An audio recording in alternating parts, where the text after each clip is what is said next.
Hey, I feel kind of like one of the Beatles up here. Not now. Get back, get back, get back to where you once belonged. Get back, Jojo. Shut up, dude. Now isn't the time.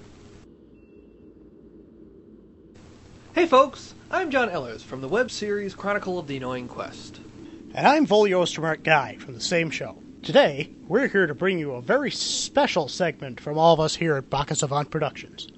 It's the first in a series we'd like to call Things You Should Know.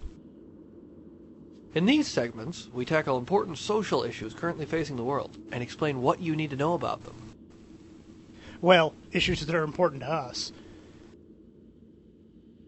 Anyway, with Halloween closing in fast, we thought we'd help some of you out there who may struggle with the proper ways of celebrating this very important holiday. So we've come up with some do's and don'ts for you to follow, which will hopefully make your holiday much less awkward, or at least keep you out of legal trouble. To start, many of you might be wondering what or who you should dress up as this year. Unless you're like Guy and are content to throw a sheet over your head and call it a costume, chances are you want a costume that will impress your friends or at least look relatively cool. So, when picking a costume, consider what is popular or classic in pop culture where you live, and what best suits your personality. We'll use James for an example. Yay! Ehlers? He's a sword.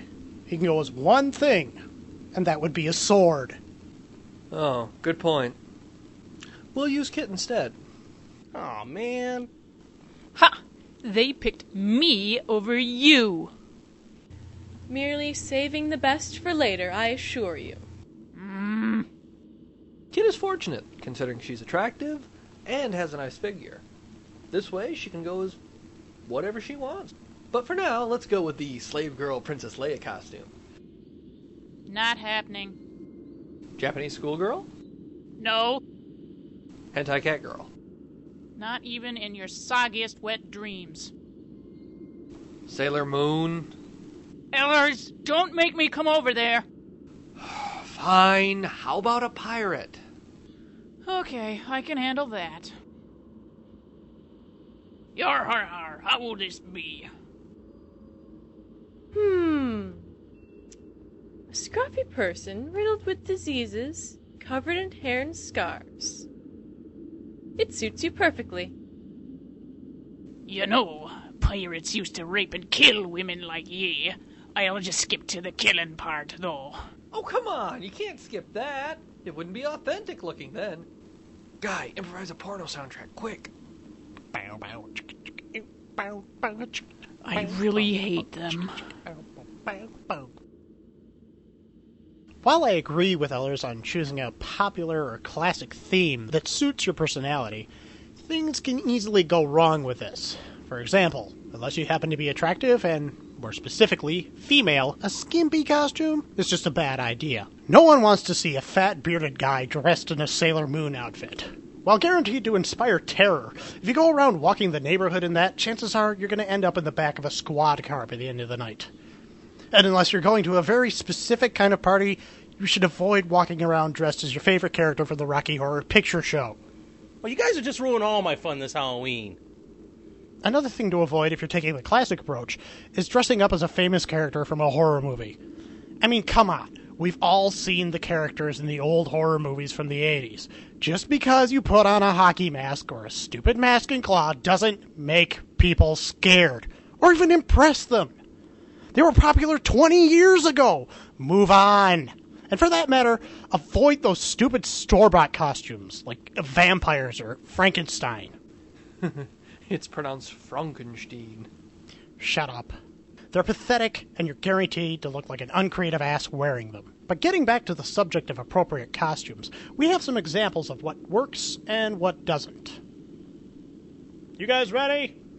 I am not doing this, Guy. Me either. You have to. You signed the contracts. Fine, let's just get this over with. The guys in Nomragon are never going to let me live this down. Stop complaining. First, Deuce will give us an example of what is appropriate. We represent the Lollipop Guild, the Lollipop Guild, the Lollipop... Oh, eat shit and die, you two! See, that costume works because it fits Deuce's size and his personality. Sleep with one eye open, guy. See, now if Hana tried the same thing, you would get something completely inappropriate. Let's watch. I'm not going to sing if that's what you're waiting for. Fine, change into your other costume then. You have got to be kidding. Just do it! And now, Flame will give us another example of an appropriate costume. I've always wanted to try on one of these. Of course, it's only a matter of time until I get to wear one for real. Right, Hana? Hana? Are you alright, dear? Just thinking of a few new ways to kill them, Flame. Well, the color really does complement your eyes. In case you hadn't figured it out, Hana would be the inappropriate example between the two. That's it! You're dead! Get him! Well, it looks like that's all the time we have for now. Take care, everyone. And happy Halloween to all.